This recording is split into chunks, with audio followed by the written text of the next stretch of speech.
The third element of our work, focusing high school more on not just graduating and being college ready, but being career ready.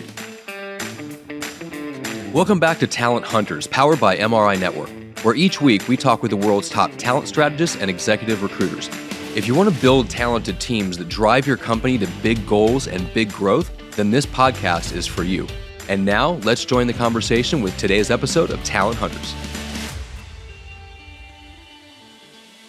Welcome back to Talent Hunters. This is the second part of our conversation between former Governor Jeb Bush, HireQuest CEO Rick Hermanns, and our host Vince Holt. If you missed part one, go back and download that episode because Governor Bush shared a really unique perspective on remote work and the ongoing trilemma CEOs are facing, having spent most of his working career in offices, but now running a nonprofit with a fully remote team.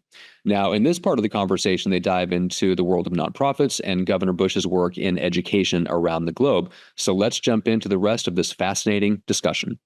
Let's kick this thing off with something that I know is very, very passionate to you, and that is your foundation. Could you tell us a little bit about your foundation? Sure, it's the Foundation for Excellence in Education. We go by ExcelinEd.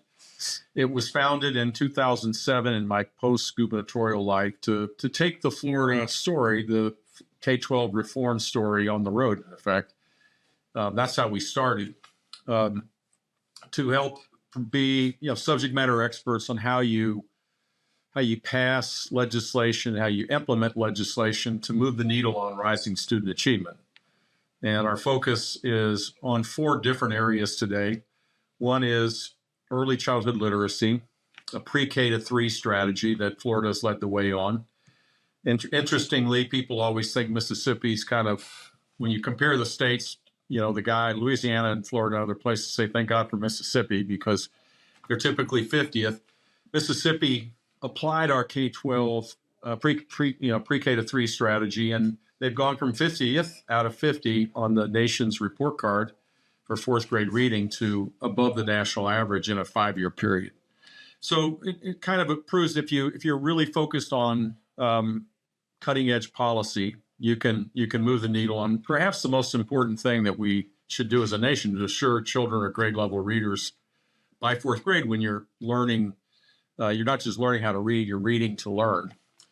And then the second element of our work is to empower parents and change laws so that parents decide where their kids go to school. And there's a veritable revolution going on in our country right now that's really exciting. Gosh, there must be 15 states in some form or another, including states like Florida and Arizona, Iowa, that have universal education savings accounts where the money runs with the child, and the parent can create a hybrid format of learning, or can do a micro school, a private school, a religious private school, and at some other public school, or some version of that in between. And I think it's going to create a renaissance in learning because parents know best for their kids, and the bureaucracy has proven itself not as good as parents. It's not a great insight, but it's one that you have to change the system. And then the third element of our work, I would say that we're equally excited about, is focusing high school more on not just graduating and being college ready, but being career ready, which kind of applies to the conversation today. We have too many kids that aren't getting access to the kind of learning that would allow them to immediately get a job. Not every job requires a 4-year degree. In fact, some of them don't require even an AA degree. A lot of them require an AS degree or earning a nationally recognized certificate that shows you have competency that gives you an entry-level job that over a short period of time can give you, a $100,000 job. And our system needs to be designed to the world we're moving towards. And it's not. It's designed as though we were living in 1950. So those would be 3 elements of how we work. We work in 40 states. Interestingly, we have 60 employees, completely remote. We've had now some experience with remote work.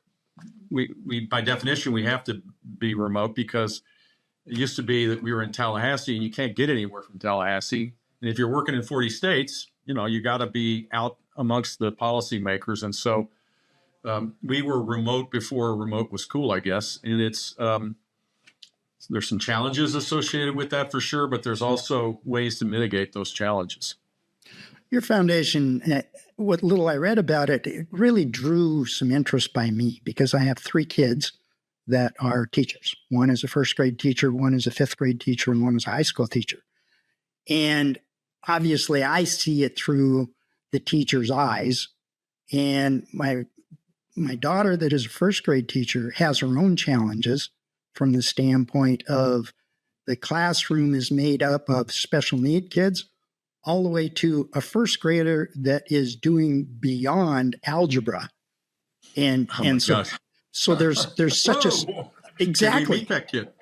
Exactly. And there's such a span there. So the thing that I worry about, and I'm really proud to have you on here, is are we addressing the needs of the teachers? Because I don't know about you, but that would be an impossible task to govern a first grade class of energetic children when you have such a span of learning capabilities.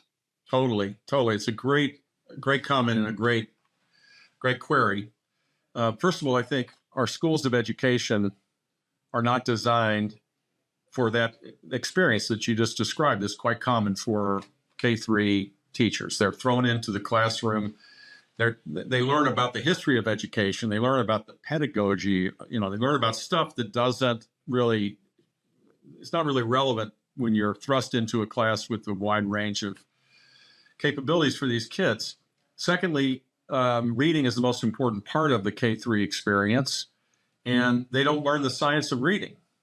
In many cases, they're learning to teach reading in a failed way, and it's been embedded in our system. And so we're working hard to eliminate the whole language approach and really give policymakers tools to be able to provide funding for teachers so that they can actually understand how students learn to read and then be great teachers for them to do it. And then on the question of the range, there are now technological tools that are really exciting that you can, tools that, for example, Khan Academy, which is pretty famous, millions of people all around the world use it for math and now English and other things. They have a AI device called Khan Migo, which is a teacher's aide.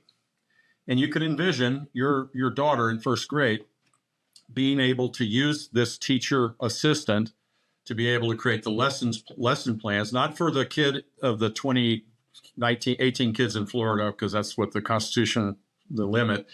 You might have the 9th and 10th kid are the kids right in the middle. That's where you're forced to teach. The kids that are struggling in the back and the kids that are really high achievers in the, up on top, they get bored to death or they struggle and get frustrated on the bottom. And so these tools create lessons plans that are customized for the student. And I think that's the path forward that we've never had before. And then, frankly, like as a grandparent and your parent, your daughter or your son or your daughter-in-law, they should have more power in where their child goes to school.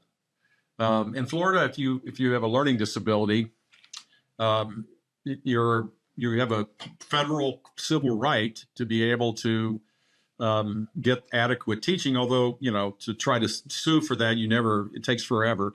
In Florida, you can send your kid to a private school if you're not satisfied with your IEP. It's a pretty phenomenal approach to empower parents to challenge the bureaucracies.